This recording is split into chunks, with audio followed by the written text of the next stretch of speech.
sobretudo ao professor Olmiro Schaffer, que está aqui conosco para falar sobre um tema que lhe é muito caro, eu sei. Eu já conheço vou dizer o Miro, porque como eu falo com o Miro, conheço o Miro já pessoalmente há uns meses, que ele está aqui na Universidade Lusófona a fazer um pós-doutoramento. Portanto, realiza aqui um pós-doutoramento em educação na Universidade Lusófona, ligada ao CEID, como bolsista do CNPq, do Ministério de Ciência, Tecnologia e Inovação do Brasil, no âmbito de um projeto que se chama REDES, o Sistema de Educação Superior e a Contribuição das Diferentes Redes para o Desenvolvimento Socioeconômico. É doutor e é mestre em Educação e é graduado em Comunicação Social, e é professor da Universidade de Passo Fundo desde 2005. Também está envolvido em projetos que nós em Portugal chamamos de terceira missão, no Brasil dizem extensão universitária. O projeto que coordena é o Célula Sistema de Comunicação Solidária e é colaborador do projeto Terra, Cultura e Ancestralidade. Integra o grupo de estudos e pesquisa em educação superior da Universidade do Passo Fundo, investiga nas áreas de comunicação, da equidade, educação superior e universidades comunitárias. E é precisamente sobre as universidades comunitárias que vai falar hoje. Vai falar das suas origens, das suas características institucionais, dos desafios que se colocam e também provavelmente vai falar do percurso que tem feito nesta área e de um grande sucesso que tiveram agora muito recentemente, ontem, com a regulamentação deste modelo nas políticas de ensino superior brasileiras. Portanto, Miro, por favor, a palavra é tua. Obrigada. Muito obrigado, Cristina. Boa tarde a todas, boa tarde a todos. É um imenso prazer ter essa oportunidade, poder fazer essa fala. Agradeço a você, Cristina, ao professor Antônio Teodoro, por me receberem aqui no Porto e essa possibilidade que tem sido muito transformadora para mim, desses últimos meses. Também agradecer ao professor Júlio Bertolinho, acho que ele está aqui na nossa audiência hoje, que me possibilitou, inclusive, que coordena o projeto Redes, e a professora Cristina Fiorese, que também está aqui, que é uma das grandes incentivadoras e talvez a pessoa que me trouxe para a área da pesquisa sobre as universidades comunitárias. Se ela não falar, fizer algum comentário, eu talvez faça algumas perguntas para ela, porque ela é uma das maiores especialistas no Brasil sobre esse tema. Também teve a oportunidade de levar esse tema para ser discutido em outros anos, para fora do país. E eu acho que esse é um momento muito importante também para as universidades comunitárias, quando a gente coloca o nosso modelo sendo apresentado em outras partes do mundo e colocar ele em debate, ouvir e também poder falar um pouquinho sobre ele. Ontem, e é um momento muito especial para as comunitárias, ontem a gente teve um grande avanço que esperávamos mais de 10 anos, que é a regulamentação da lei das comunitárias. Não vou comentar brevemente sobre elas, então a gente está no momento, calhou da data desta apresentação ser um dia posterior à assinatura do decreto que ocorreu ontem em Brasília pelo presidente Lula. Então, eu vou iniciar a minha fala fazendo esse percurso. No final, também trago aqui uma leitura sobre a realidade da educação superior hoje, no Brasil como um todo, aonde as comunitárias podem ser uma alternativa ainda mais interessante. Bom, desculpa, esse daqui é o título Universidade Comunitária no Brasil, características e desafios desse modelo, que ele é público e não estatal. Bom, eu tive aqui um cuidado, eu sei que muitos não conhecem o Sistema Brasileiro de Educação Superior. O Sistema de Educação Superior, obviamente, eu não vou falar de todo o sistema, mas de algumas características ou tipologias importantes. A primeira são as organizações acadêmicas, né? A gente não tem apenas universidades no Brasil, obviamente, a gente também tem instituições que são um pouco menos complexas que as universidades, que são os centros universitários, tem uma quantidade um pouco menor de programas de pós-graduação, tem uma exigência menor quanto à quantidade de professores, mestres e doutores e professores em tempo integral e parcial, mas elas guardam mais semelhança com as universidades. Então, normalmente ocorre quando uma instituição ela começa a crescer e se desenvolver e ela busca ser uma universidade, ela tem esse passo de transição que é tornar-se um centro universitário, até alcançar a autonomia que a organização acadêmica outorga. Um modelo de instituição menor são as faculdades. Podem ser chamadas de faculdades ou institutos, mas a terminologia na legislação são faculdades. São instituições isoladas. Ora, um grupo pode ter uma mesma mantenedora, pode ter ou possuir várias faculdades, mas então, diferente das universidades, que uma mesma universidade pode abrir campus em várias cidades, no caso de uma faculdade, ela precisa, a cada nova instituição, buscar uma outorga como uma instituição específica. E ainda tem um caso particular, que são os institutos federais, que é específico da rede federal. E eu mostro isso porque, como eu vou falar de universidade comunitária, só para situar que no Brasil existem outras instituições e as universidades não são a maioria. Outra característica importante, e essa é muito importante para a gente entender as comunitárias, que é o termo comunitário, o que ele significa na legislação brasileira hoje. Normalmente, quando a gente pensa no Brasil, isso é dominante, a percepção pública, inclusive dentro das próprias instituições comunitárias, depois eu vou comentar um pouco, é de que no Brasil só existem instituições públicas e privadas, né? As públicas, elas podem ser públicas federais, públicas estaduais, públicas municipais, e ainda existe uma outra categoria de algumas instituições que ficaram, ou em alguns momentos são uma coisa ou outra, que é uma categoria chamada especial, e nos dados normalmente elas aparecem junto com as municipais. Enfim, basicamente a gente tem aí 3 modelos. Federal, que é o mais conhecido, quando a gente pensa em principalmente universidade no Brasil, a gente normalmente associa a universidades federais como modelo, por mais que duas entre talvez as 10 mais conhecidas do Brasil não são universidades federais, mas são universidades estaduais, que é a USP de São Paulo e a Unicamp. São 2 instituições que têm, obviamente, de um estado que é muito forte, tem muito recurso, e são instituições de ponta, muito reconhecidas internacionalmente. E as privadas, por sua vez, elas se dividem entre aquelas que são com fins lucrativos e aquelas que são sem fins lucrativos. O que ocorre é que normalmente a maioria das pessoas, principalmente no Brasil, inclusive nas próprias instituições, como eu comentei, nas próprias comunitárias, acho que só existem essas 2 categorias. Mas, em função dessa busca por reconhecimento das comunitárias, em 2019 foi incluída na LDB, que é a Lei de Diretrizes e Bases da Educação no Brasil, lá de 1996, foi incluído em 2019 que existe uma categoria administrativa chamada comunitária.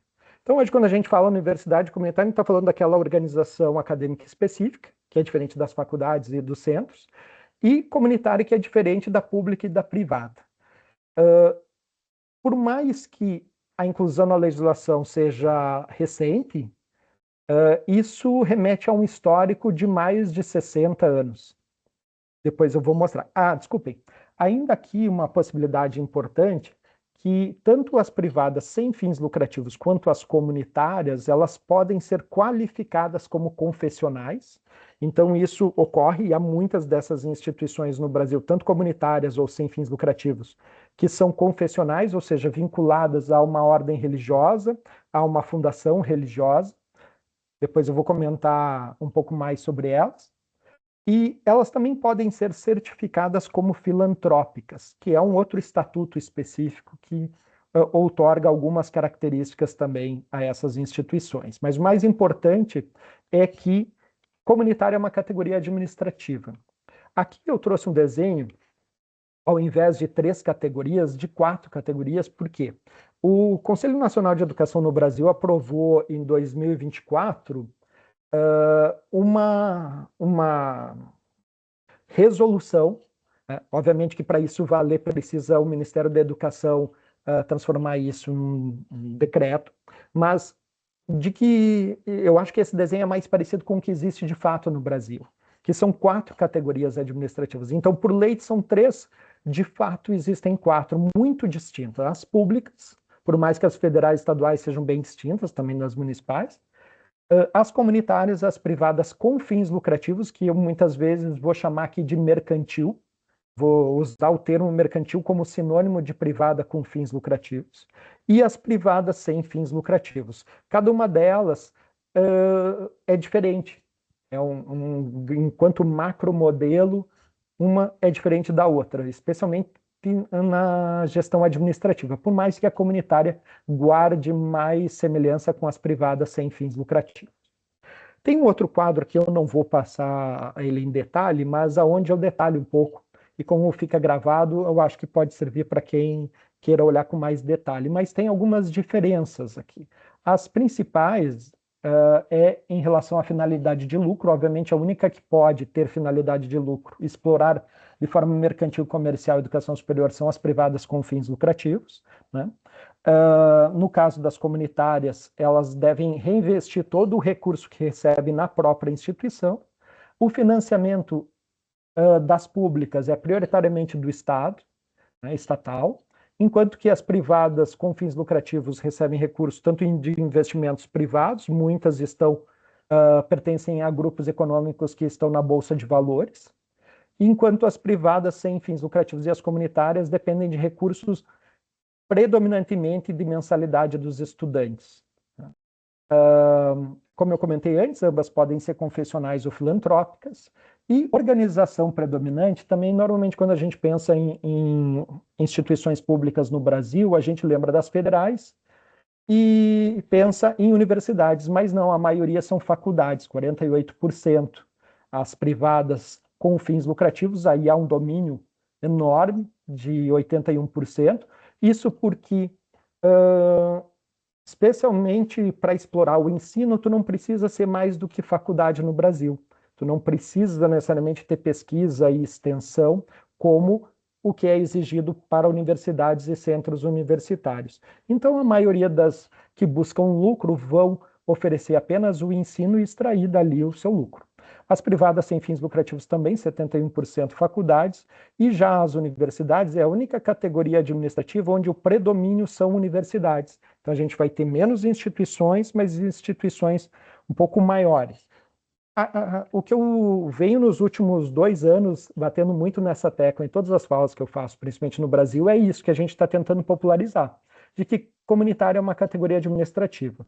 Porque antes de uns 2 anos atrás, a professora Cristina, que está aqui, fez parte de uma mesma comissão comigo, onde a gente debateu muito, afinal, como é que a gente chama as comunitárias? Esse nome comunitário já vem sendo consolidado desde o movimento constituinte, um pouco antes, mas até hoje a gente não tinha essa nomenclatura tão consolidada, né? E é necessário o reconhecimento dela. Talvez por isso eu fale tanto e aponte tanto sobre isso. Um pouco da dimensão dessa categoria administrativa no Brasil. Os dados, o ano passado, no fim do ano passado, novembro, dezembro agora, foi publicado o Censo da Educação Superior no Brasil de 2024. E ali contabilizavam essas instituições 473 mil estudantes. Aqui a gente está falando só de graduação, diferente dos dados de Portugal, que aparecem mestrados e doutorados. Aqui a gente está falando apenas graduação, que é o equivalente à licenciatura em Portugal. Então, essas instituições hoje no Brasil reúnem 473 mil e um pouquinho mais. 84% desses estudantes estão em universidades, 35 mil em licenciaturas, e licenciaturas no Brasil são os cursos de formação de professores. Então, isso é importante para a gente no Brasil, porque é uma área importante onde essas instituições atuam. A gente tem aí um conjunto de cerca de 24 mil professores, 87% deles mestres e doutores, 70% em tempo integral parcial. Há um conjunto de técnicos administrativos em torno de 30 mil, sendo que 55% deles têm formação superior. Em algumas outras instituições, em outros modelos, esse percentual pode ser maior ou menor em função de onde atua esse corpo técnico. A gente tem no Brasil hoje uma categoria que são os tutores de ensino, que atuam principalmente no EAD, e aí alguns são caracterizados como técnicos, por algumas instituições ali na forma de registro. Bom, desses 473 mil estudantes, então a gente tem uma média de um pouco mais de 5,6 mil estudantes por instituição. Esse número é bem menor do que foi há cerca de 10 anos atrás. 10 anos atrás, muitas das universidades comunitárias tinham cerca do dobro de estudantes do que tem hoje. Nos últimos 10 anos sofreram uma grave crise que especialmente de financiamento estudantil, que nos trouxe a esse cenário que seria muito maior, eu não diria o dobro, mas há uma capacidade instalada nessas instituições, certamente cerca de mais 400 mil estudantes poderiam estar nessas instituições. Há uma razão aluno-professor que é interessante, que é de 19, essa razão ela é cerca de 11 nas universidades federais e ultrapassa 150 nas universidades, nas instituições mercantis com fins de lucro. Então, aqui, quando entra o EAD, esse valor é muito alto. Há muitos, a maioria desses estudantes nas comunitárias estão em cursos presenciais, por mais que o EAD ele vem crescendo nessas instituições. Aqui um parênteses muito breve sobre o EAD. O EAD ele começa no Brasil sendo fomentado via as federais, e há uma retração, e depois ele passa a ser fomentado a partir de 2017, especialmente, quando a política brasileira ela passa a priorizar o EAD, especialmente no modelo mercantil. Quando a gente diz, abre a porteira, quando se deixa passar qualquer curso em qualquer instituição, depois eu vou dar um exemplo, talvez alguns fiquem chocados. A gente tem aí 130 mil estudantes com financiamento, 27% desses estudantes, num programa que é muito importante no Brasil, que é o ProUni. O ProUni ele é destinado às instituições então, que cobram mensalidade, ele permite à instituição abater parte do seu imposto e permite ao estudante uma bolsa de 50% ou 100%. E a gente tem nas comunitárias 13% dos estudantes com esse financiamento. A gente tinha um outro financiamento que era um reembolsável, que era federal, que é o FIES. Hoje ele alcança apenas 1%. De 2010 a 2014 foi o auge desse financiamento, ele cresceu absurdamente e as comunitárias cresceram tomando esse financiamento. E depois ele foi drasticamente interrompido. Cerca de 60%, ele foi diminuído 60% em um ano no orçamento desse programa, e veio minguando, diminuindo, até hoje restarem apenas 7 mil estudantes que acessam esse programa, 1% apenas dos estudantes das comunitárias. O ano passado, o governo federal fez uma campanha massiva na televisão para tentar fomentar o FIES, mas nas condições atuais, os estudantes não conseguem ter acesso. Talvez isso daria um outro webinar. E aí as comunitárias começaram a lançar mão de um financiamento próprio, né? Inicialmente com a retração do FIES se buscou uma alternativa própria, mas não se tinha laço porque eram instituições sem fins lucrativos, né? O que também foi um problema para essas instituições. Bom, então, como eu comentei antes, elas são predominantemente universidades e têm essa dimensão. Ainda alguns outros dados, no Brasil, em 2024, a gente tinha 2.646 instituições de ensino. É um volume muito grande. E eu não estou falando aqui de unidade orgânica, estou falando de instituição. As comunitárias, elas representam realmente uma fração muito pequena dessas instituições, se a gente olhar o Brasil. Apenas 84 instituições. 36 universidades, 21 centros e 27 faculdades. E a gente vai olhar ali que o que predomina são as instituições mercantis, que chegam a 1.487 no total, mas em termos de universidade não chegam a 25, 24 ali instituições. As públicas aí dominam, são 116 universidades. Esse número é relativamente pequeno para o Brasil, porque representa apenas 15% das universidades, mas eu vou começar a dizer aqui que a gente tem que olhar no Brasil para os estados. É algo que eu defendo muito, para a gente olhar os dados e olhar as políticas públicas de educação superior nos estados articuladas com a política federal. Há um domínio na política brasileira da política federal, mas o estado tem certa autonomia e deve cuidar. Para vocês terem uma ideia, não essas 36, mas todas as universidades comunitárias no estado do Rio Grande do Sul, onde fica a universidade em que eu trabalho, de onde eu sou, isso representa 59% de todas as universidades. Em Santa Catarina, que é o estado vizinho, 77% de todas as universidades. Isso daqui com um acréscimo de 4 universidades que têm perfil comunitário, se autodenominam comunitário, mas ainda não têm a certificação legal. E em São Paulo, que é o terceiro estado onde mais tem instituições comunitárias, mais de 1/4 das universidades de São Paulo são comunitárias. Então, esse número 36, ou o número específico de cada estado, 13, 10 ou 9, parece pouco, mas olhando para um estado específico, ele acaba sendo muito relevante. Além disso, o que é importante é que dentro dessa categoria administrativa chamada comunitária, nós temos instituições com origens diferentes. Um autor chamado Schmidt, de uma universidade também do Rio Grande do Sul, uma universidade comunitária, no seu estudo ele descreve vertentes de origem das instituições comunitárias. E aí, duas são aqui muito importantes para a gente, que são as regionais, que tem a ver com a universidade de onde eu venho, que é a Universidade de Passo Fundo, de Caxias do Sul, enfim, em Santa Catarina, outras tantas, principalmente Santa Catarina, a maioria das universidades comunitárias de Santa Catarina, eu acho que a totalidade das universidades são regionais, apenas há um centro universitário que é confessional. No Rio Grande do Sul já há um volume um pouco maior de universidades comunitárias que são confessionais, e também em São Paulo, Minas Gerais e outros estados. A confessional talvez mais conhecida seja a PUC que existe em Porto Alegre, a PUC do Rio Grande do Sul, a PUC em outros tantos estados do Brasil, ela é uma universidade comunitária confessional. Outras confessionais, a Mackenzie, as universidades católicas de Salvador e de outros estados do Rio Grande do Sul, que são também grandes universidades.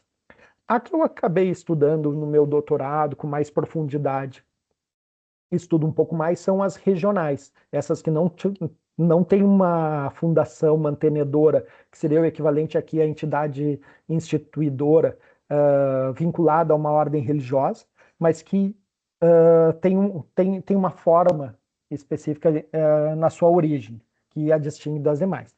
E cenecista, na verdade, é um grupo chamado Campanha Nacional pela Educação Comunitária, que possui instituições de educação superior em vários estados do Brasil, também certificados como comunitários. E, obviamente, há outras mobilizações e outros movimentos comunitários que deram origem a essas instituições. Eu chamo a atenção aqui que essas que eu mais estudei e talvez tenha mais propriedade de fala são as instituições, as universidades comunitárias do sul do Brasil. E porque ali estão a maioria e porque elas são muito importantes para esse estado em função daquela proporção de números. 84 dessas 84 instituições, 53% delas estão na região sul, principalmente nesses dois estados, aqui Rio Grande do Sul e Santa Catarina. No Rio Grande do Sul, 35% delas, então mais de 1/3 de todas as instituições comunitárias estão lá no Rio Grande do Sul, junto com Santa Catarina, aí, chega aí a mais de 50%. E ainda no Paraná, há outras 3 instituições. Depois na região sudeste, centro-oeste e nordeste. Aqui um pouco para situar no mapa do Brasil, aonde elas estão, né? Pernambuco, aqui no Nordeste, tem algumas. E depois, aqui na região onde pega Minas Gerais, Espírito Santo, Rio de Janeiro, São Paulo, que é o centro-oeste. Desculpa, que é o sudeste. Mato Grosso, Goiás, Tocantins, Mato Grosso do Sul, aí, que é o centro-oeste. E aonde tem mais bolinhas ali, eu vou aproximar, que é a região sul. Pega o estado do Paraná, aqui em cima, Santa Catarina no meio, e o Rio Grande do Sul. Basicamente, esses 2 estados que concentram as universidades comunitárias. Ainda há uma universidade comunitária, a PUC do Paraná, no Paraná. E para ter uma ideia sobre esses estados, né, eu coloquei um pouco da população, inclusive de Portugal, para a gente ter uma comparação dessa dimensão, e do tamanho em quilômetros, em 1.000 km² e em população. Então, Santa Catarina tem uma população inferior ao Rio Grande do Sul, 7,6 milhões, Rio Grande do Sul 10,9, que é um pouco mais do que Portugal, 10,3. Em termos de dimensão, Santa Catarina é um pouquinho só maior que Portugal, e o Rio Grande do Sul aí já um pouco mais, 281 mil quilômetros. Enquanto que aí o Brasil, essa proporção é muito maior.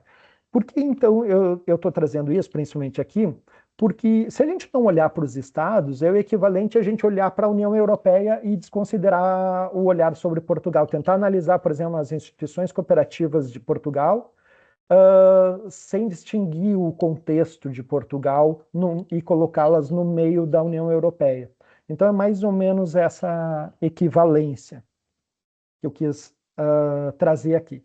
E aí percebam uma coisa, em Santa Catarina essas universidades comunitárias, elas estão espalhadas em todo o território, quase, né?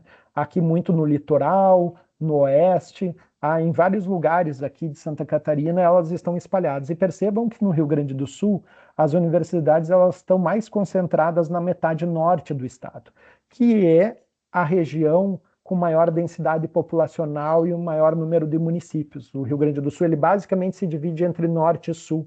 Na região sul do Rio Grande do Sul, há municípios muito grandes com uma população muito menor do que a parte norte do Rio Grande do Sul.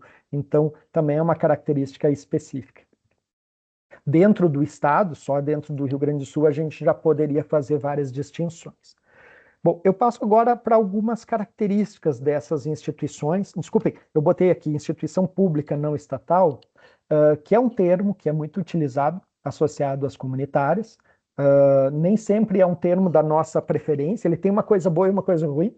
A coisa boa é que diz pública, e nós queremos ser percebidos, as instituições querem ser percebidas, principalmente pelo poder público, como instituições públicas, né, que têm essa finalidade.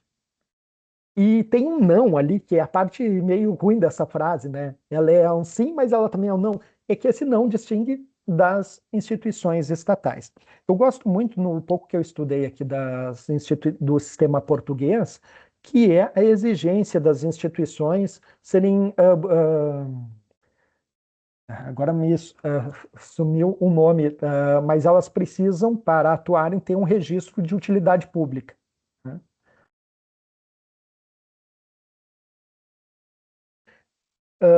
O Pedro já trouxe uma questão aqui. Pedro, eu vou retomar logo na sequência essa questão da qualidade do ensino. Tem dados, inclusive dados que foram publicados ontem, inclusive sobre o ENAMED, que é do curso de medicina, e alguns outros que apontam aí uma distinção do impacto da qualidade das comunitárias. Já vou chegar lá. Bom, um pouco da origem, desculpa, e nessa origem eu já vou tecendo algumas características. Quando é que surgem essas universidades? E aí vai se entender um pouco melhor. As universidades comunitárias, elas não nascem de uma política pública do Estado, pelo contrário. Elas nascem, antes de tudo, por uma ausência do Estado, né? De novo, vou citar aqui a professora Cristina Fiorese, que fez, acho que tem um bom trabalho aí que resgata também um pouco do que essas instituições caracterizam muito bem que essas instituições são e um pouco desse percurso que elas tiveram até aqui. A gente posiciona ali na década de 40, mas mais forte na década de 50, 60, um contexto no estado, principalmente dos estados do Rio Grande do Sul e de Santa Catarina, um contexto de expansão econômica e social, onde a ausência do Estado no interior, basicamente só se oferecia educação superior nas capitais ou nas grandes cidades. E aí, basicamente, os movimentos sociais, aí, os mais variados, eles passam, principalmente algumas lideranças, a dar uma resposta a essa ausência de educação superior num contexto de crescimento, para formação de professores, formação de pessoal na área da saúde, enfim, formação profissional, busca de conhecimento nas áreas que são vocacionadas, em que aquela região era vocacionada. Então, aí surge inicialmente instituições isoladas, né? O caso da instituição da Universidade de Passo Fundo. A partir de 1952, 54, 55, surgem instituições, aí é artes, é odontologia, é direito, filosofia, e esses institutos, essas faculdades, elas vão se desenvolvendo nos anos seguintes, até o momento da reforma universitária no Brasil, em 1968, que vai induzir a transformação de várias instituições, principalmente que elas se transformem em universidades. Então, esse movimento, há uma tentativa em muitas. Nos anos que antecedem, aí, 66, 67, 68, 69, 70, em torno de 1968, há movimentos em várias cidades do interior, principalmente do Rio Grande do Sul e de Santa Catarina, de movimentos pró-universidade. Primeira tentativa é transformar essas instituições, essas faculdades, uni-las e transformá-las em universidades federais.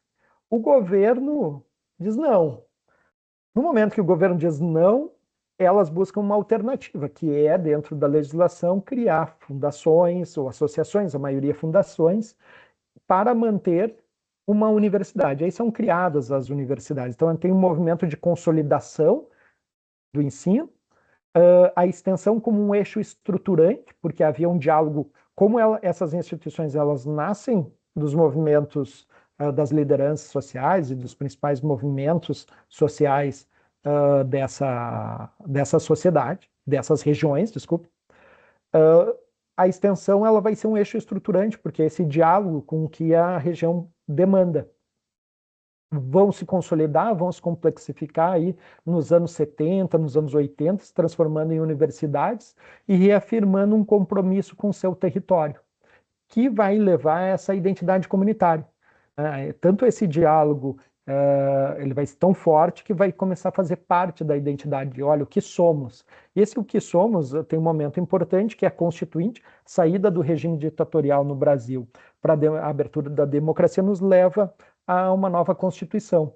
E durante a Constituinte há um movimento dos reitores, né, dessas instituições, muitos deles posteriormente depois vão escrever muito sobre isso, muitos dos escritos sobre as comunitárias, os primeiros são justamente dessas lideranças, reitores e outras pessoas que participaram desses movimentos. Na Constituição se garante que a educação é um direito social, promovido com a colaboração da sociedade, onde entra aí o gancho para as comunitárias. E a LDB, depois de em 1996, estabelece a possibilidade de ter uma certa diversidade institucional. De 1988 a 2013, o que se busca? O que se busca é o reconhecimento de uma lei, reconhecimento por uma lei específica. E isso vem em 2013, com a Lei 12.881, que é a lei das comunitárias. E a lei das comunitárias, ela define e qualifica as instituições comunitárias de educação superior, diz quais são os direitos dessas instituições e para que elas servem. Basicamente, para ser uma instituição comunitária, hoje por lei certificada, elas precisam ser constituídas na forma de uma associação ou fundação, com personalidade jurídica de direito privado, inclusive aquelas que foram instituídas pelo poder público. Em Santa Catarina, muitas dessas instituições elas foram instituídas pelos municípios. O patrimônio dessas instituições pertence a entidades da sociedade civil e ou ao poder público. Elas não podem ter fins lucrativos, não distribuir qualquer parcela de seu patrimônio ou de suas rendas a qualquer título. Então, quem é da gestão, obviamente, vai ser remunerado como o gestor, mas não pode distribuir lucro. É necessário mecanismos para transparência administrativa, contábeis, jurídicos, enfim. Se por um motivo ou outro ela for extinguida, a instituição, o patrimônio tem que voltar para a instituição pública, para uma instituição pública ou uma instituição congênere. E ela deve oferecer serviços gratuitos à população, proporcionais aos recursos obtidos do poder público. Ainda, ela obrigatoriamente deve manter programa permanente de extensão e ação comunitária. voltado à formação e desenvolvimento dos alunos e sociedade. Isso daqui é muito interessante, porque a gente costuma dizer, olha, a extensão é uma marca das comunitárias. Então, é uma marca que a própria legislação obriga para ser comunitário, tem que ter um programa permanente de extensão. Para as outras instituições, não. Hoje há lá, desde 2018, um decreto que exige no Brasil das instituições 10% de extensão. Mas manter um programa de extensão permanente é algo que é uma marca. A extensão é uma marca das comunitárias no Brasil. Para poder se qualificar, ainda tem outras questões, como coibir privilégios, benefícios, vantagens pessoais, tudo que possa desviar aí a função comunitária, principalmente dos recursos públicos. E uma coisa muito importante, que é a participação de representantes dos docentes, dos estudantes e técnicos em colegiados acadêmicos deliberativos, né? Isso é necessário para ser. Bom, se a instituição essa lei de 2013, 2014, ela é regulamentada como pedir a qualificação. As instituições comunitárias vão lá e se qualificam. E elas se qualificam basicamente para ter direitos. E esses direitos são as prerrogativas. A lei estabelece 4 muito importantes: o acesso aos editais de órgãos governamentais de fomento, receber recursos... desculpa, eu não complementei aqui, mas o que diz lá, exatamente lá no artigo 2º é acesso aos editais de órgãos governamentais de fomento destinado às públicas. Ou seja, aquele recurso que pode ser enviado para o MEC, o Ministério da Educação, abre um edital destinado para as federais, as comunitárias também deveriam ter acesso. Só que é um problema, e isso não ocorre hoje. É essa regulamentação da lei que a gente buscava, que ocorreu ontem. Essas instituições também podem receber recursos orçamentários do poder público, ser alternativa na oferta de serviços públicos nos casos em que não são oferecidos por entidades estatais e oferecer de forma conjunta com órgãos públicos estatais, mediante parceria, serviços de interesse público. Ou seja, a gente poderia se somar à rede pública estatal no alcance dos objetivos definidos pelo Estado. Mas o que ocorre é que não ocorre. Basicamente, a lei não saiu do papel nesses 15 anos e alguns meses aí. Então, óbvio, há uma outra definição, artigo 6º da lei, que define como fazer esses contratos. A lei criou um instrumento de vínculo de cooperação entre o poder público e as comunitárias, que é o termo de parceria, principalmente porque no Brasil, sem a utilização dessa lei, a gente precisa participar de licitação. E esse é um problema, principalmente quando a gente concorre com outras instituições com fins lucrativos, que vão brigar por preço, não por qualidade. A maioria é faculdade, a gente viu antes. Então, lá uma faculdade muito pequena vai participar de um mesmo edital, ou uma licitação, que nós, comunitários, e, obviamente, não obviamente, mas na maioria das vezes enfrentávamos muitos problemas jurídicos para formar parceria com os municípios, com os estados, e que não reconheciam sem uma regulamentação da lei isso que a própria lei estabelece. É meio caótico isso, é meio complicado, mas é basicamente assim, a lei diz uma coisa, mas os órgãos públicos não cumpriam a lei por receio jurídico de algum processo, e então precisava dessa regulamentação. Então aqui o termo de parceria ele não saiu do papel. Espero que saia agora, que é esse novo marco que a gente acredita que esteja ocorrendo agora, né? Que é a resolução do Conselho Nacional de Educação que saiu lá em 2024, né? Indicando essa regulamentação, o decreto que saiu ontem, que é o 12.817, que foi publicado ontem, e o que deve ser publicado hoje, ou publicado amanhã, assinado hoje, que é uma portaria do Ministério da Educação também, regulamentando aí, de alguma forma, os processos internos do MEC em função deste decreto. Esse é um pouco o panorama assim, histórico de onde vieram essas instituições e de como que elas estão.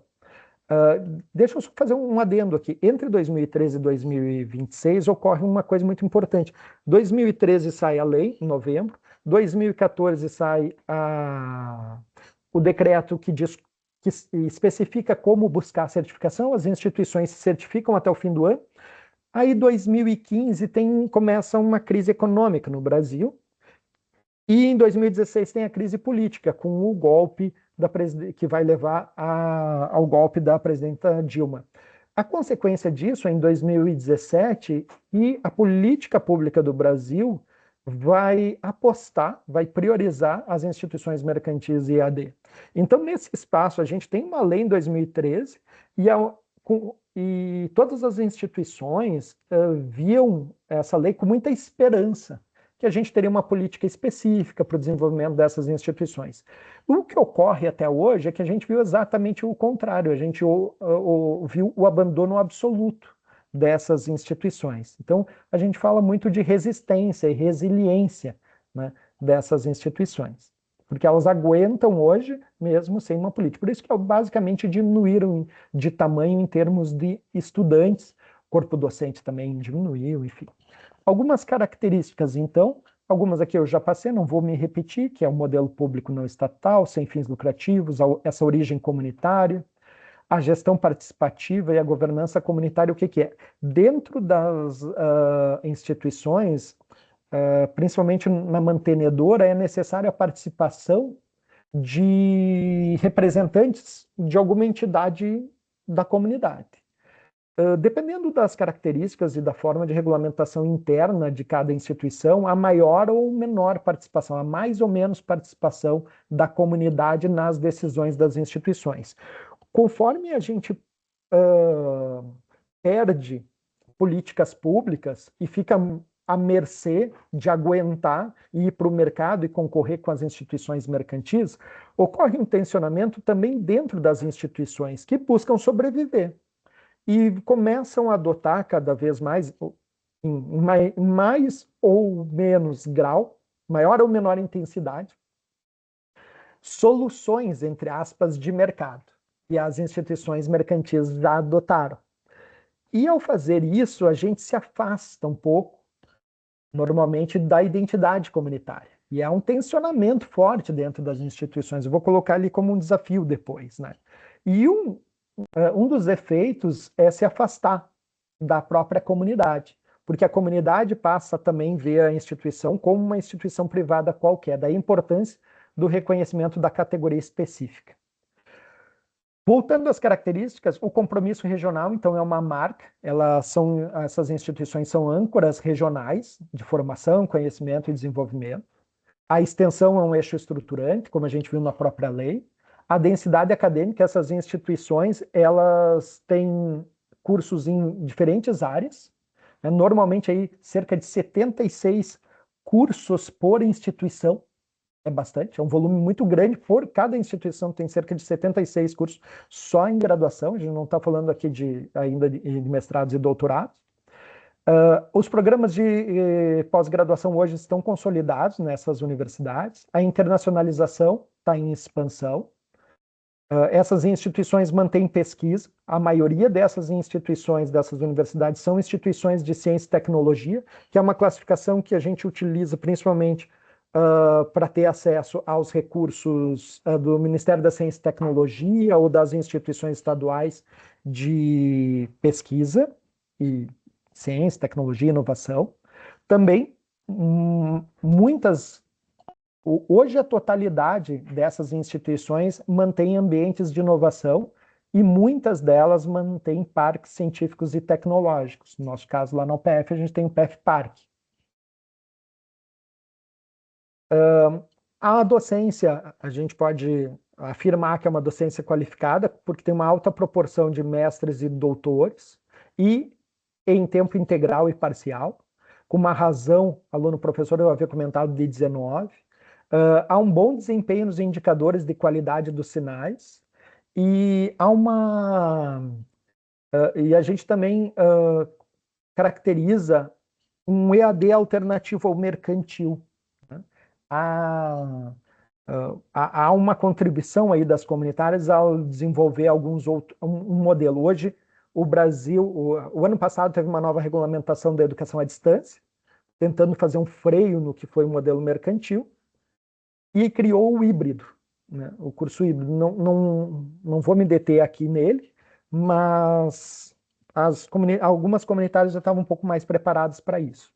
Também a maioria dessas instituições, dessas universidades, tem uma estrutura multicamp, né, campos distribuídos regionalmente, porque elas nascem aí com caráter regional, né, e amplas estruturas. A maioria delas tem um campus, pelo menos um campus, o campus sede é um campus grande, com instalações apropriadas, enfim, o que vai levar a um desafio que é manter sem financiamento essas estruturas, que não é fácil. Muitas delas, de 2010 a 2014, elas ampliaram e hoje estão ociosas, uma estrutura ociosa.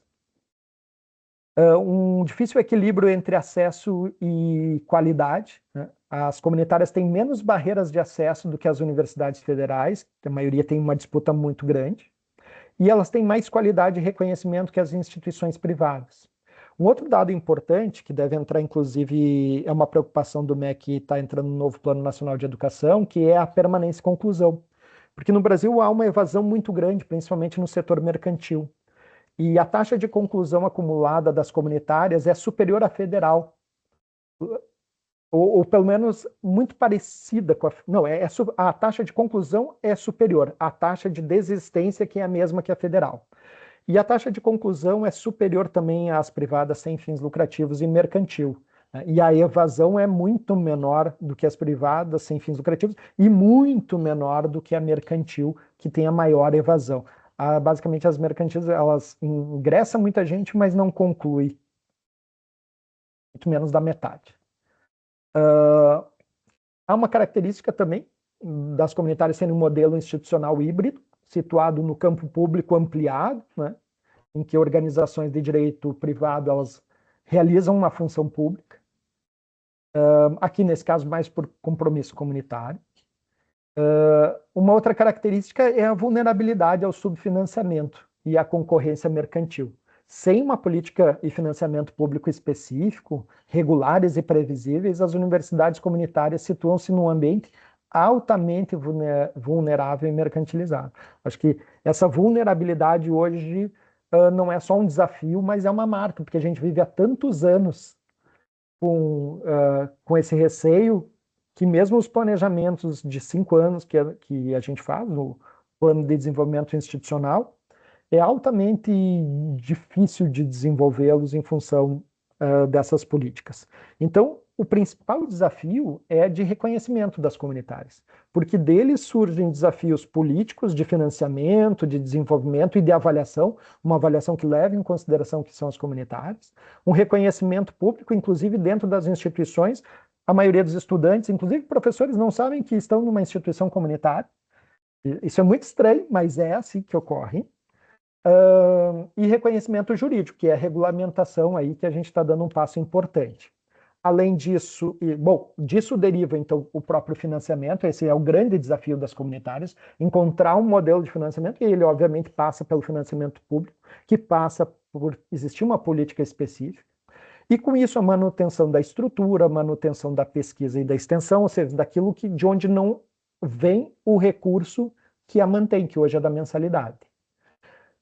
A manutenção da identidade comunitária num contexto desfavorável, um contexto político, econômico, competitivo desfavorável, é difícil tu dizer, olha, sou comunitária, e aí os teus próprios colegas dizem, tá, e daí que nós somos isso, se isso só nos traz prejuízo?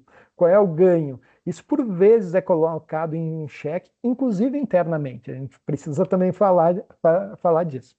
Administrar esse tensionamento público e privado, então esses conflitos, e também essa característica da colegialidade das decisões colegiadas, participativas, com a eficiência administrativa.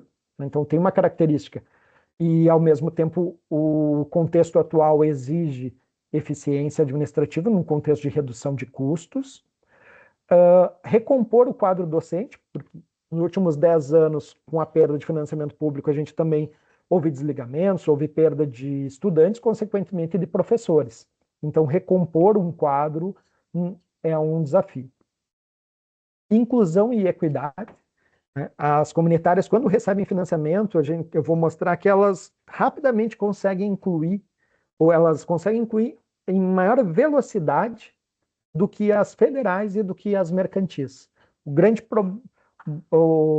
problema é quando tu tira esse recurso, que aí depende da mensalidade e pouco financiamento. Aí a equidade ainda continua um desafio, tem melhorado, mas continua um desafio. E eu tenho dito que precisa ser, as comunitárias precisam comprar a bandeira da equidade, que é a chave, me parece, inclusive para uma política pública. E especialmente com estudantes de cor ou raça autodeclarados, como de preta, parda, indígena. E especialmente nas nossas regiões, mesmo que nossas regiões possam ter proporções menores em relação ao do Brasil, mesmo contextualmente é preciso avançar muito na inclusão dessas populações nessas universidades. A manutenção desculpa, e o que exige também um programa, programas de acesso, permanência e inclusão e conclusão. A manutenção da presencialidade do ensino universitário. De novo, com a ausência de programas de apoio estudantil, para viver integralmente o que é a experiência universitária, e esse é um dos maiores choques que eu tenho aqui em Portugal, de ver os estudantes vivenciando no turno integral, ou manhã e tarde, vivendo a universidade, vivendo coletivamente, presencialmente, e olhando para o Brasil, onde onde esse tipo de ensino hoje diminuiu, hoje ele é uma exceção, hoje ele não chega em torno de 1/4 dos estudantes brasileiros de educação superior, eles vivem a universidade no campus, presencialmente, enfim. E a expansão do modelo, né? Uma vez que a gente tenha uma política que é a nossa esperança, né? E tudo indica que a gente possa ter, é como expandir isso, inclusive, para outras regiões, certificando instituições que têm perfil comunitário, mas hoje não são certificadas, né? Na minha tese, eu mapeei cerca de 120 instituições, então a gente poderia rapidamente ampliar 50% o número de instituições. E qual é o contexto hoje do Brasil, né? A gente fala, qual é o padrão, eu tenho brincado isso, qual é o padrão de educação superior no Brasil? O Brasil tem vários desafios e eu acho que tem uma crise. O desafio é em termos de quantidade, qualidade e equidade. Em termos de quantidade, é interessante que o Plano Nacional de Desenvolvimento, o Plano Nacional de Educação, que é de 2014 a 2024, mas foi prorrogado a 2025 e a gente ainda não aprovou no Brasil o novo, a população de referência de uma das metas, da meta 12, é chegar a 50% dos estudantes em idade de 18 a 24 anos na universidade, ou na educação superior. Olhem que interessante, é uma meta de 50%. A gente tem aí 23,8 milhões de jovens de 18 a 24 anos no Brasil hoje, os dados mais atuais. E a meta define que a gente quer chegar à metade. Quer dizer que a própria meta já exclui a outra metade. A meta é usada, mas mesmo assim ela já exclui a metade da população. Ou seja, a gente ainda tem um desafio grande de quantidade no acesso à educação superior. Bom, mesmo assim, o que a gente conseguiu de 2014 a 2025? Chegar a 42,9, 43. A gente precisaria, do que a gente tem hoje, ampliar ainda 16%. E o Brasil hoje já chegou a 10,2 milhões de estudantes na educação superior. Mas, se a gente fosse ampliar para universalizar, a gente precisaria ampliar 133%. A gente precisaria mais que dobrar o acesso à educação superior hoje no Brasil. E como que está distribuído entre as diferentes categorias administrativas e modalidades? No Brasil, hoje, a gente tem uma hegemonia mercantil. 62,3% dos estudantes estão na categoria administrativa mercantil. O compromisso primeiro é o lucro. E vejam como o azul escuro, o claro é presencial e o azul escuro é EAD. 43,6% dos estudantes estão no EAD mercantil. Depois a gente tem lá em amarelo as privadas sem fins lucrativos e as comunitárias, as federais, enfim. Mas Miro, esse é o peço primeiro... desculpa. Oi. Queria só dizer se podias acabar nos próximos poucos minutos para deixarmos também lugar para a discussão. Obrigada. Perfeito. Eu nem vi a hora. Desculpa, Cristina. Já estou finalizando aqui. Aqui eu tenho chamado de virada EAD. Em 2022 era 46% dos estudantes no EAD. Em 2023, 49%. E em 2024 chegou a 51% EAD. Esse é um dado também preocupante. E aí, como eu comentei, apenas 1/4 dos estudantes estão em universidades presenciais, seja federal, comunitária, mesmo mercantil. Então, é alguma coisa mais rara, né? Mas tem um outro problema, que é a oligopolização da, da educação superior no Brasil. Ela não é só mercantil. 49% de todas as matrículas de educação superior no Brasil em 2023, não é nem o dado de 2024, elas estavam em apenas 9 grupos. A gente tem aí quase metade de todas as 10 milhões dos estudantes no Brasil apenas em 9 grupos. E 80% do EAD estão com eles. Isso é muito preocupante, né? Principalmente aqui, porque o percentual de concluintes que participaram no ENAD, que estão na faixa de cursos 1 e 2, que vai até 5, 1 e 2 é insuficiente, 3 ali estaria no meio, quase 58% das instituições desses 9 grupos têm os cursos mal avaliados, ou seja, a gente pode dizer que são cursos de baixa qualidade. E o problema é que 3/4 dos ingressantes estão nesse modelo. Então, ele é um modelo que já domina e vem crescendo. 3/4 de quem ingressa está indo, isso só vai crescer, ou pelo menos vai continuar a crescer por mais que o MEC esteja tentando segurar. Como eu comentei antes, a gente deveria olhar para os estados, né? Então eu vou falar do meu estado, do Rio Grande do Sul. Aí a sigla é RS. No Rio Grande do Sul, o EAD domina ainda mais. O EAD chega ali a 58%, e as instituições mercantis chegam a 59%. Vejam que o comunitário ali consegue fazer uma frente 20%, as federais 17%, aí as privadas sem fins lucrativos apenas 4%. E as estaduais, a gente tem uma estadual, mas em 20 municípios, que chega ali a 0,5%, não consegue fazer frente. Isso daqui é um maior problema, que é sobre como atuam o EAD mercantil, né? O EAD mercantil é uma instituição em um estado e ela distribui seus polos de EAD por todos os estados do Brasil, se possível, e até fora do Brasil, se possível. Então, hoje no Rio Grande do Sul, que é um estado, se vocês acompanharam notícias do ano retrasado, o estado do Rio Grande do Sul foi atingido por enchentes que devastaram parte do estado, principalmente a região metropolitana. E quando houve o caos, muitas dessas instituições comunitárias e federais, mas principalmente as comunitárias, se mobilizaram em prol de doações, de resolver problemas, de telemedicina, entre outras tantas coisas, né?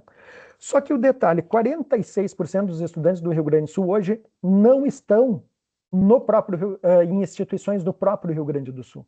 Estão no EAD mercantil em instituições com sede fora do estado. Ah, mas isso é ruim? Não, isso é bom principalmente para levar a educação superior para estados que têm poucas instituições. Mas um estado como o do Rio Grande do Sul, que tem instituições bem consolidadas, hoje sofre. Eu costumo dizer que o nosso governador, se ocorrer uma próxima enchente, tomara que não aconteça, ele tem que ligar para a Uniaselv, que é uma dessas instituições mercantis que fica em outro estado para pedir ajuda, porque eles têm a maioria dos estudantes do nosso estado. Então, é uma discrepância que coloca em risco, inclusive, a resposta a momentos de crise. Então, hoje, o padrão de educação superior, eu acho que no Brasil é esse. É EAD, o standard EAD mercantil, um oligopólio, de baixa qualidade e desigual. Principalmente porque os grupos mais favorecidos acessam os cursos mais concorridos nas melhores universidades, e aquela população de baixa renda acaba acessando, ou de grupos desfavorecidos, o EAD mercantil em instituições de baixa qualidade. E aí aqui tem alguns dos grupos, eu não vou detalhar aqui, mas tem a organização de marcas desses grupos, Cogna, Croton, aqui o Cruzeiro do Sul, que é um outro grupo, só o Cruzeiro do Sul tem 575 mil alunos. Aqui tem a Cogna, que é um desses grupos, tem uma coisa bem interessante, ó. Conquiste sua independência financeira. Não é para o estudante, é para quem quiser colocar um polo de educação à distância. Quero ser um consultor, diz ali. E aí aparece aqui quanto que você precisa investir ou zero investimento, eles dão aulas. E aqui o mais interessante, tu calcula a comissão que tu vai ganhar conforme quantos estudantes tu vai matricular no presencial, no híbrido, no EAD. E aí do lado ali, aquele carro, é o que tu vai conquistar. Ah, se eu conseguir matricular tantos, eu acho que eu vou conseguir comprar um carro, uma casa nova. Esse é o grau de mercantilização da educação superior no Brasil. Frente a isso, vou passar aqui, a minha posição, principalmente na tese, é que as comunitárias são excelentes alternativas para expansão com qualidade e equidade. Aqui, o Pedro tinha pedido, né? O próprio MEC aqui, na divulgação dos indicadores de qualidade da educação superior, aqui está o de 2022, mas é muito semelhante do de 2023, posiciona as comunitárias, aqui é a proporção de cursos na faixa 1, 2, 3, 4 e 5 do índice geral de cursos, né? As comunitárias aqui, se vocês perceberem, elas estão com a faixa azul e roxa muito maior do que essas duas colunas à esquerda, que são das privadas sem fins lucrativos e com fins lucrativos, que são a faixa roxa, percentual de cursos com conceito 4, e a faixa azul com percentual de cursos com conceito 5. As comunitárias, nesse sentido, se assemelham mais às públicas estaduais, mas aí elas precisam também ser analisadas estado por estado. As federais, obviamente, elas se distinguem por uma qualidade com a imensa maioria dos cursos ali. E aqui era um outro gráfico de um estudo junto com o professor Júlio Bertolin, onde a gente identificava essa aceleração da inclusão de grupos menos favorecidos nas comunitárias em comparação com as mercantis e as federais, num período em que houve investimento estatal, principalmente o FIES e o ProUni. Peço desculpa pelo adiantado da hora e finalizo. Agradeço imensamente a audiência. Muito obrigada, Miro, por esta corrida pelo percurso que são as universidades comunitárias no Brasil. E agora abro a discussão para as pessoas aqui presentes. Por favor, se tiverem algumas questões, ou levantem as mãos, ou podem colocar também na conversa as perguntas, por favor.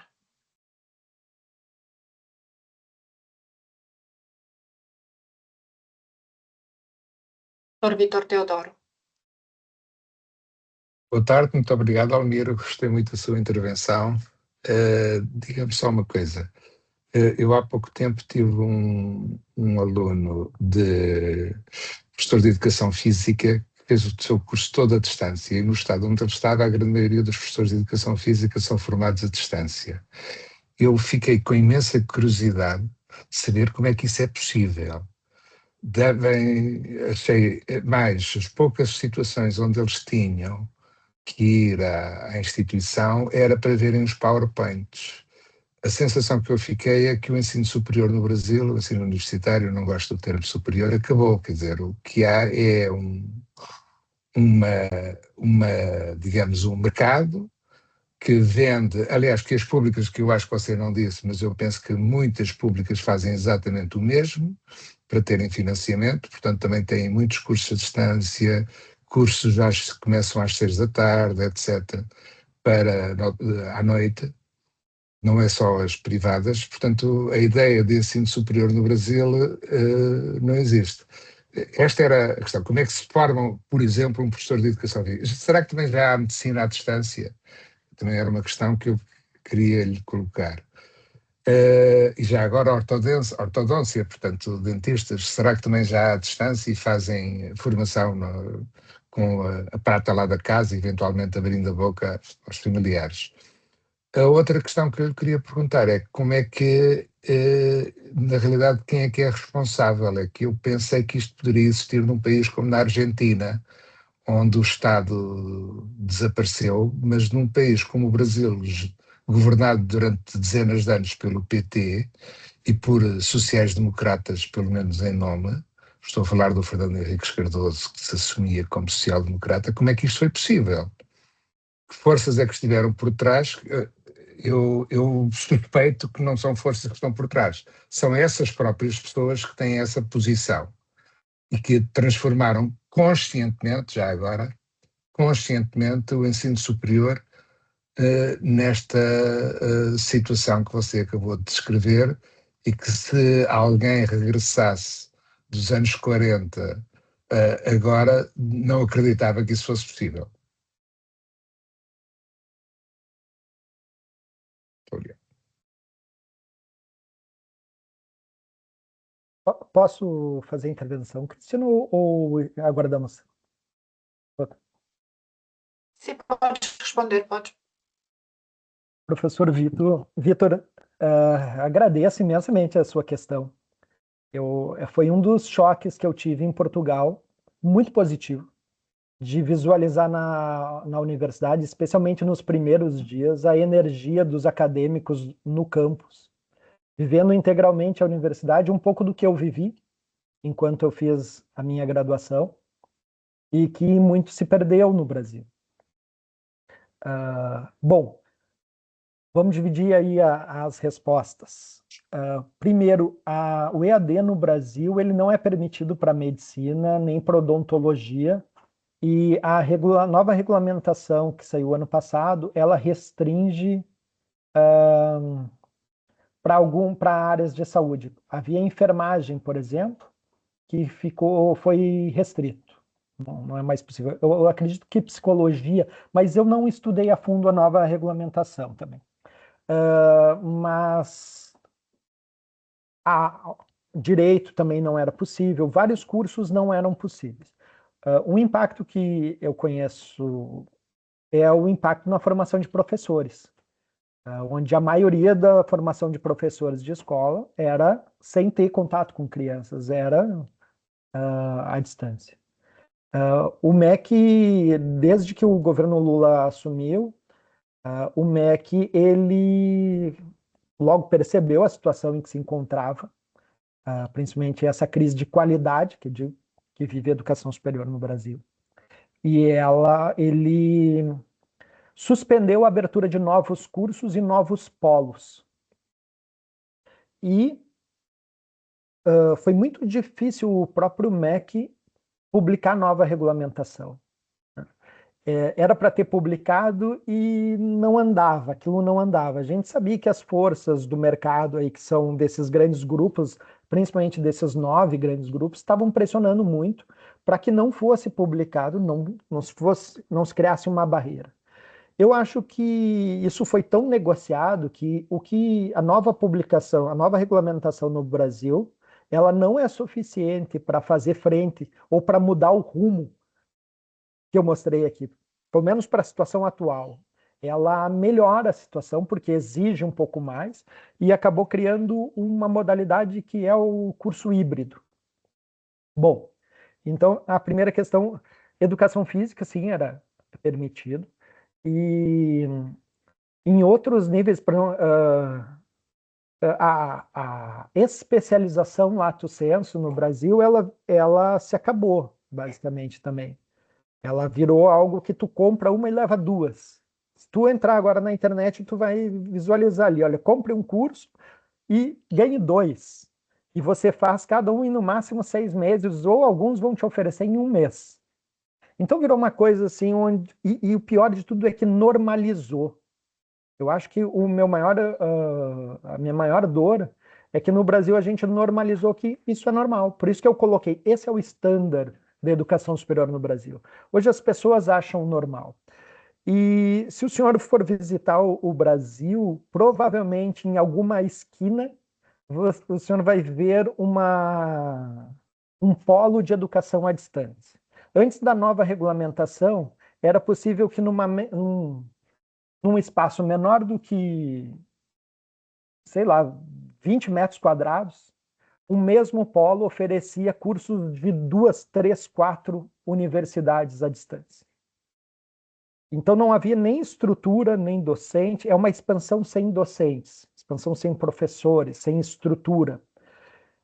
Isso ocorreu, eu acho que em 3 fases bem marcadas. Assim. A primeira fase, quando se libera a exploração comercial da educação superior, ali posterior à LDB, vamos pegar 97, algum conjunto de decretos que estabelece que agora sim pode-se explorar a educação superior com fins lucrativos. Até então não podia.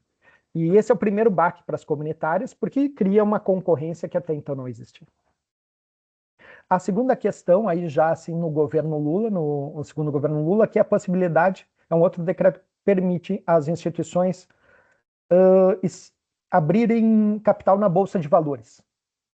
Então essas instituições, elas vão para a Bolsa de Valores e aí há um movimento de aquisição de instituições, aqueles grupos se capitalizam e vão comprando várias outras instituições, formam-se esses grupos ou conglomerados. E eles vão crescer principalmente de 2010 a 2014, quando a gente tem o FIES muito forte, que o FIES que eu apontei, ele não era só para as comunitárias, ele era prioritariamente para as mercantis. E elas drenaram dinheiro público.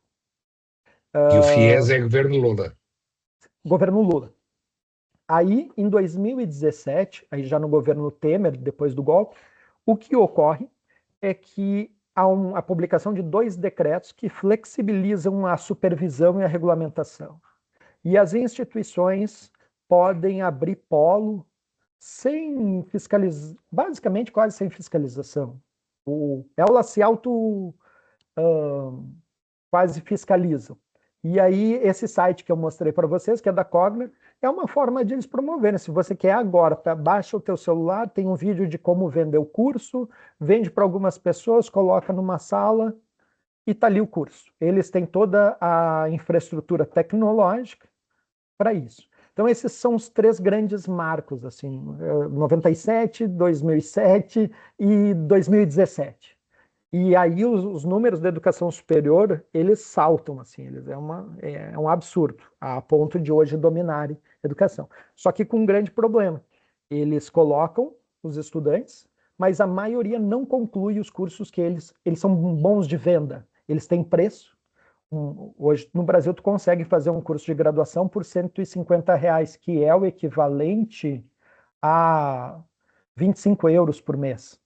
Enquanto que nas instituições comunitárias, tu vai ter uma mensalidade que vai ser em torno aí de R$2.500, 1.500 a R$1.800, que vai ser equivalente a 300 euros. Algumas, obviamente, medicina muito mais caro, vai passar de 1.000 euros. Há uma discrepância também muito grande nas formas de cobrar desses cursos, que também impactam. Não sei se eu consegui responder, mas eu adoraria ficar falando sobre isso. Só não respondeu uma coisa. Por favor. Só não respondeu. Como é que isso foi possível num governo dito de esquerda? Eu acho que por essa pressão de ampliar a quantidade. Eu acho, e pela influência, eu acho que dessas políticas neoliberais. Não terá sido pela captura do PT pelos agentes dessas empresas? Com certeza, com certeza, com certeza. Eu tenho plena convicção disso. Essa proximidade, principalmente sobre essa promessa de inclusão, principalmente da necessidade do Brasil alcançar indicadores melhores da educação superior. E hoje o Brasil, e hoje para mudar o rumo, é muito caro. Há também nesse período, 2017, 2018, o que é chamado no Brasil de PEC do fim do mundo. É um projeto de emenda constitucional que limitou os gastos em saúde, educação, mas principalmente educação. Na prática, isso congelou os recursos para as universidades federais, principalmente, que a ano tem dificuldade de ampliar o seu orçamento ou de manter suas atividades. No ano passado, a gente viu a Universidade Federal do Rio de Janeiro não pagar a conta de luz e a empresa de energia elétrica foi lá e cortou a luz. Em novembro não tem recursos para pagar. E todas as instituições, nos últimos 8 anos, vêm sofrendo muito com isso. E a educação como um todo, principalmente a educação superior no Brasil, ela hoje carece de recursos para ampliação. Então o Brasil se vê refém hoje. Hoje eu acho que o Brasil é refém de mudar esse rumo. O máximo que conseguiu fazer foi frear um pouco essa expansão do EAD mercantil com essa nova regulamentação, mas não conseguiu do todo, mas ainda não há um desenho claro de uma política que vá nos levar por outro caminho. Esse é o meu maior receio hoje. Há uma pergunta relacionada a isto na conversa. Há uma pergunta sobre como se podia mudar de situação, uma vez que o segmento universitário mercantil atende a um programa governamental que é o ProUni, que contempla instituições com sem fins lucrativos. Portanto, esta é uma pergunta. Depois há uma pergunta da Cristina Fiorese sobre qual modelo de Portugal, se existe, podia corresponder ao modelo comunitário brasileiro. E depois também há uma pergunta do Júlio Bertolin. Júlio, eh, se quiseres fazer a pergunta, por favor, depois Miro pode responder às três. Eu não sei se vocês me ouvem bem. Me ouvem bem? Pouco baixo. Eu só queria fazer um comentário na questão do Vitor, que eu acho importante, e também ver se o Miro concorda. É que o Brasil, na década de 1990, tinha um grande desafio que, na educação básica, era universalizar o ensino fundamental e aumentar as taxas de atendimento na educação superior. O que o governo Fernando Henrique fez na educação superior foi abrir a educação superior para instituições com fins de lucro. E isso aumentou muito, de fato, ocasionou uma expansão nas matrículas. Só que, ao mesmo tempo, essas instituições elas foram adquirindo capilaridade e foram tendo mais poder junto ao Congresso Nacional.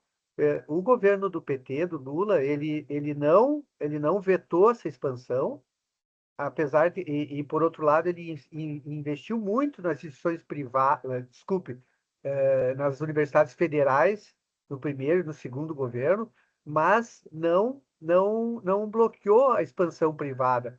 E a expansão privada foi muito maior do que a expansão federal. E quando o governo do PT se deu conta, essas instituições mercantis já tinham muito poder no Congresso. E isso foi uma espécie de armadilha. Eles tinham tanto poder que nenhum governo... Eles tinham, inclusive, bancadas que tinham muita influência na Câmara e no Senado e que definiu as políticas de educação superior. E o governo do PT nunca teve maioria. O segundo e agora o terceiro menos ainda, né? Ele não consegue, vamos dizer assim, determinar as políticas em termos de legislativo. Então, eu acho que foi uma espécie de armadilha não ter, logo no início do primeiro governo do PT, regulado a rede mercantil, que no fim ganhou vida própria e hoje ninguém controla mais ela, né? Eu tenho, então, essa pergunta foi muito importante, essa do Vitor, sabe? Porque, de fato, a questão foi que as próprias instituições mercantis ganharam poder, inclusive no Conselho Nacional de Educação. Não sei se tu concorda com isso, Miro, porque essa é a questão hoje. Eles estão por dentro do Estado, entende, Vitor? E aí, eles estão por dentro do Estado, eles acabam definindo as políticas macro de educação superior, seja o governo que chegar, né? Eu tenho essa impressão, Miro. Posso estar errado, mas eu tenho essa impressão. Era só esse comentário e ver se o Miro concorda. Obrigado. Concordo plenamente, né, Jean? O que eu vejo, assim, estudando em Portugal, o modelo português e os instrumentos de regulamentação, eu acho que eles são a chave para isso. Principalmente o sistema de acreditação. A gente optou por... o Brasil optou por expandir sem olhar se aquilo havia qualidade, justamente em quem mais deveria se olhar isso, em quem o propósito não era educação pública, mas era educação, a educação como um bem público, mas como uma atividade para se extrair lucro. E eu digo extrair lucro porque eu tenho chamado de modelo extrativista, que ele vai no lugar, ele não busca só o recurso financeiro, ele acaba capturando o sonho daquele estudante, com promessas de mobilidade social que não ocorrem.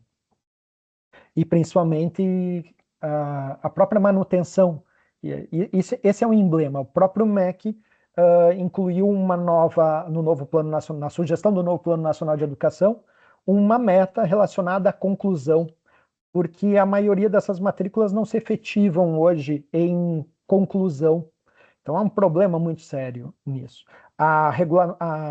Só que eu acho que isso que o Júlio traz de como o Estado está refém é tão emblemático porque a nova regulamentação do EAD no Brasil estabelece a regulamentação. Olha só, o governo viu que tem um problema. Agora vamos frear. E na hora de frear, definiu a avaliação desses cursos por amostragem. Esse é um emblema. Vocês já pensaram assim? É justamente onde a gente tem o maior problema de qualidade. A chave, me parece que é a supervisão, a avaliação desses cursos por qualidade. Porque eles podem ser mercantis, mas eles precisariam elevar a régua. E a régua já está muito baixa. E agora a gente opta como melhorar? Por amostragem. Não me parece eficiente para o propósito ou para o tamanho da necessidade. Então, eu acho que é um emblema do Estado refém desses grupos. E talvez um alerta para a educação superior em Portugal de uma abertura nesse sentido para grupos mercantis ou a mercantilização. A régua precisa, eu acho que essa é a chave. O Pedro aqui traz uma pergunta muito importante do segmento mercantil, e é uma preocupação enorme, né? Ele atende o ProUni, e assim como todas as outras privadas, as privadas sem fins lucrativos também, né? Mas as mercantis também usam esse recurso. O que eu sugiro é investir fortemente na avaliação, na acreditação dessas instituições. Eu acho que o modelo de Portugal, pelo pouco que eu vi, ele consegue garantir um alto nível de qualidade. Pelo menos eu acho que estabelecer isso seria a chave. Porque o mercado ele vai responder. Talvez ele vai aumentar a mensalidade ou não. É que os custos de um curso de graduação no modelo mercantil, ele não interfere tanto na precificação do curso, como nas outras instituições, porque o preço é estabelecido pelo mercado. Então, ele vai precificar com uma lógica de mercado diferente. Então, é um custo que, com certeza, as instituições mercantis iriam absorver se elas quisessem continuar no jogo. E elas querem. Então, eu acho que é o meio mais eficaz é investindo na avaliação séria, mas aí tem todo esse lobby que o Júlio bem trouxe para a gente. Agora, a Cris... o Pedro levantou a mão. Eu só vou responder a questão da Cris e aí já te passo, pode ser? E, Cris, Era só para contextualizar a questão. Por favor. É rápido. Talvez eu seja uma charneira nessa história do processo de expansão da educação superior no país, porque eu fui um dos sorteados, um dos sortudos, lá atrás. Fernando Henrique Cardoso encontrava uma dificuldade com as instituições, as universidades, porque as universidades elas tinham um ponto de corte, 40%. Minha colega entrou num curso, só ela. Outro, 3. No meu foram 10. E as vagas ficaram desocupadas.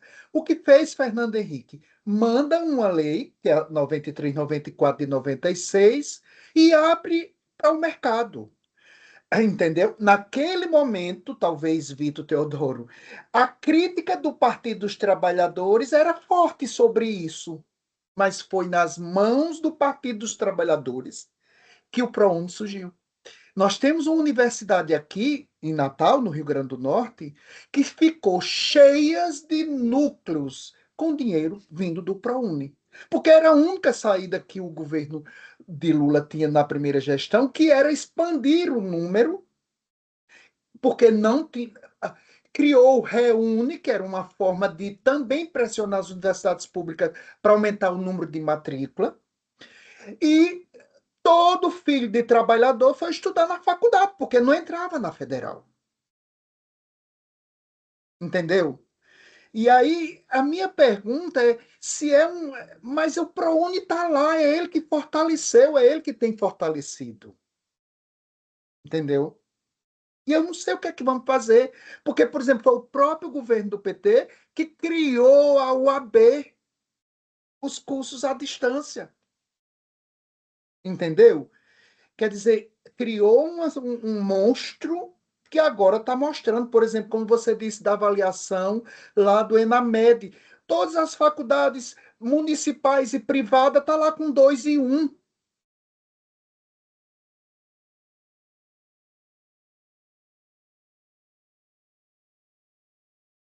Enquanto tu falava, Pedro, eu peguei esse dado aí do ENAMED. Ali a gente vê a diferença das comunitárias. A gente tem assim, ó, deixa eu 85% das estaduais com conceito 4 e 5. Excelente. Depois as federais, 88% 4 e 5. As comunitárias, elas ficam no meio do caminho, com 91% dos conceitos 3 e 4, aí já começa a descer para o 3. Aí quando a gente vai para as privadas, mas principalmente para as privadas com fins lucrativos, a gente cai com a maioria conceito 1 e 2. E aí depois vem as demais. Então ali a gente posiciona bem como que as comunitárias elas conseguem manter algum grau de qualidade, né?